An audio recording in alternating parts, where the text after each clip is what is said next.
Le chancelier allemand Merz a dit quelque chose de vraiment terrifiant, et je pense que cela mérite une discussion à part. C'est terrifiant si l'on considère les précédents historiques. Merz a déclaré qu'il prévoyait de faire de la Bundeswehr l'armée la plus puissante d'Europe et que la Russie devait être épuisée économiquement et militairement. Cela sonne très familier. On a l'impression d'avoir déjà vécu cela, comme si les deux premières guerres mondiales n'avaient rien appris à l'Allemagne. Le professeur John Mearsheimer soutient d'ailleurs que les États-Unis agissent comme un pacificateur en Europe et qu'en l'absence de troupes américaines, les pays européens poursuivraient leurs intérêts nationaux aux dépens les uns des autres, ce qui mènerait bien sûr à des conflits.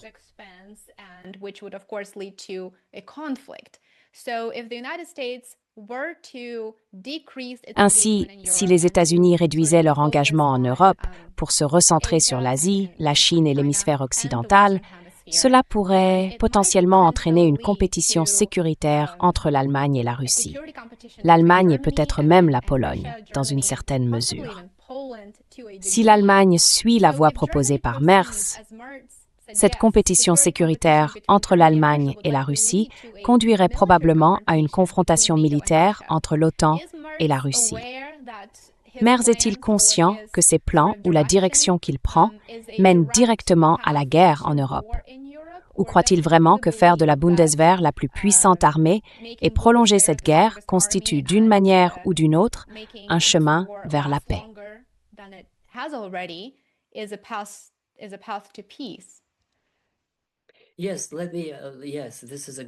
Oui, c'est une excellente question. En fait, quand vous avez dit tout ce que vous avez dit, je me suis simplement assis et j'ai souri, parce que je ne pense pas que ce soit possible. Quoi qu'ils disent, ce n'est pas possible pour plusieurs raisons. La première, c'est la démographie. La nation allemande est en train de disparaître. Elle est remplacée par un flux constant d'immigrants venus de Turquie, de Syrie et d'autres pays. De plus, la culture des jeunes Allemands est très pacifiste. Ils ne veulent pas servir. S'ils réintroduisent la conscription, beaucoup de jeunes Allemands quitteront simplement le pays parce qu'ils ne veulent pas être enrôlés. Il n'y a absolument aucun désir de militarisation dans l'opinion publique allemande. Ils ne le veulent tout simplement pas. Même si l'opinion publique changeait, même si la Russie attaquait, ils ne le voudraient toujours pas.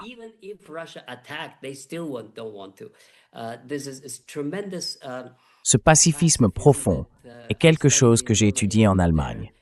J'y ai vécu, et il n'a pas disparu. Il est toujours présent. Donc physiquement, ce n'est pas possible.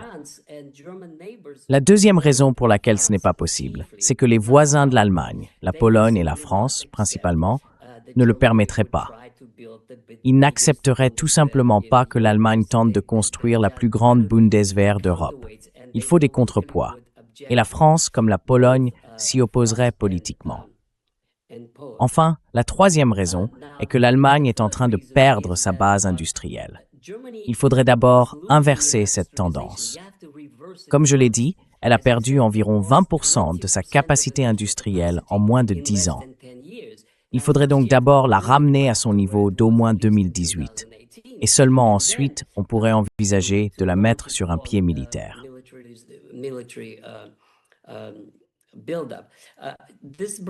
Cela me fait penser à une autre question que les gens posent souvent. Eh bien, les Russes l'ont fait. Pourquoi pas nous? Voici ma réponse. Les Russes l'ont fait parce qu'ils disposaient déjà d'une immense base militaire, d'entreprises industrielles, héritées de l'Union soviétique. Tout ce que faisait l'Union soviétique dans les années 1950, 60, 70 et 80, c'était développer une infrastructure militaire. Elle n'avait pas d'industrie de consommation, mais elle construisait des fusées, des chars et de l'industrie lourde. Ces usines étaient en sommeil dans les années 1990 et plus ou moins semi-actives dans les années 2010. Mais lorsque Poutine les a relancées et quand la guerre en Ukraine a commencé, elles se sont mises à tourner jour et nuit. On ne peut tout simplement pas créer une telle capacité aussi rapidement.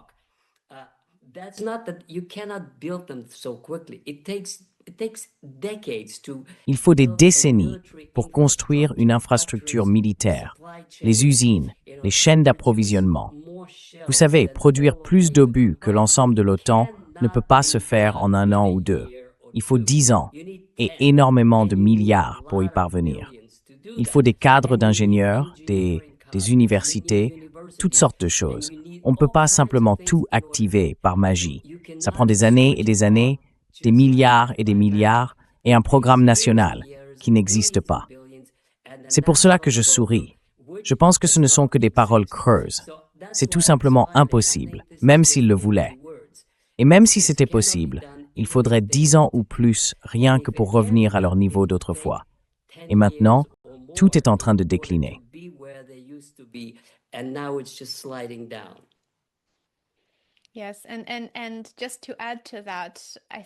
Oui, et pour ajouter à cela, je pense que la véritable manière de gérer la fracture actuelle de la sécurité européenne, qui résulte directement des politiques européennes ou occidentales en général, passe par la diplomatie.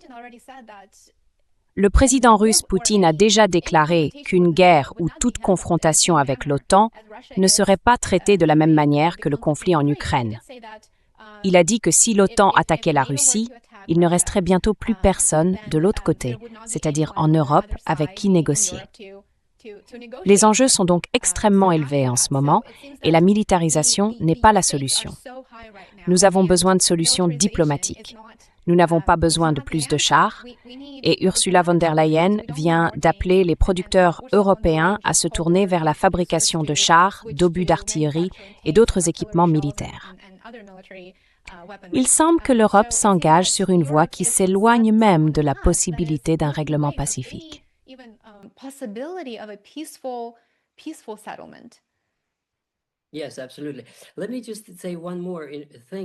Oui, absolument.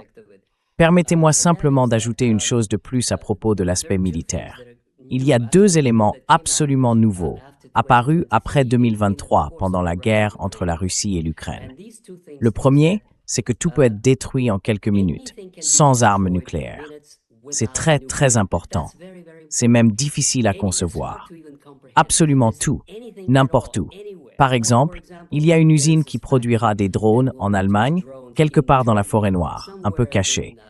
Elle peut être détruite en quelques minutes par Oreshnik sans aucune charge nucléaire. C'est ça, le point essentiel. Ou bien, disons qu'une décision est prise à Ramstein selon laquelle l'OTAN va entrer en guerre contre la Russie. Eh bien, en 5 minutes, il n'y a plus de Ramstein, sans frappe nucléaire. Juste un impact, disparu. Voilà la réalité. Le deuxième point à comprendre, c'est la révolution des drones.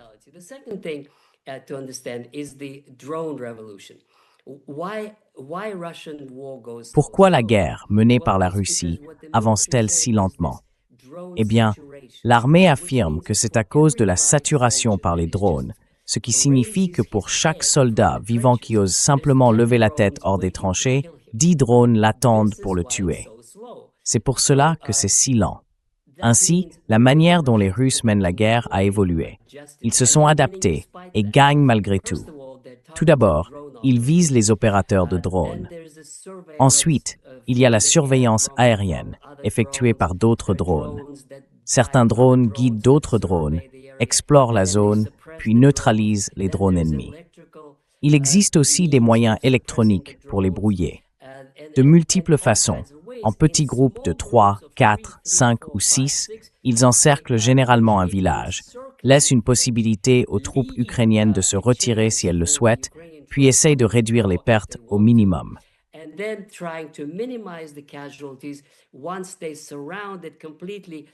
Une fois qu'ils l'ont complètement encerclée, ils la prennent. C'est ainsi qu'ils ont pris Pokrovsk et cela leur a pris 6 mois. Les spécialistes militaires occidentaux disaient « Oh, il a fallu presque 1 an aux Russes pour prendre Pokrovsk. » Eh bien, c'est parce qu'ils voulaient la conserver intacte. S'ils avaient agi comme les Israéliens à Gaza, il ne resterait rien de Pokrovsk. Là, il n'y aurait plus que des décombres à conquérir. Non, c'est une ville. Il y a des habitants, et elle sera restaurée, tout comme Mariupol l'a été. C'est pour cela que c'est si lent, à cause des drones, à cause des victimes civiles, et parce que la nature de la guerre a changé. Ce sont des choses dont ils ne semblent pas conscients. Vous savez, ils parlent comme si on était dans les années 1980.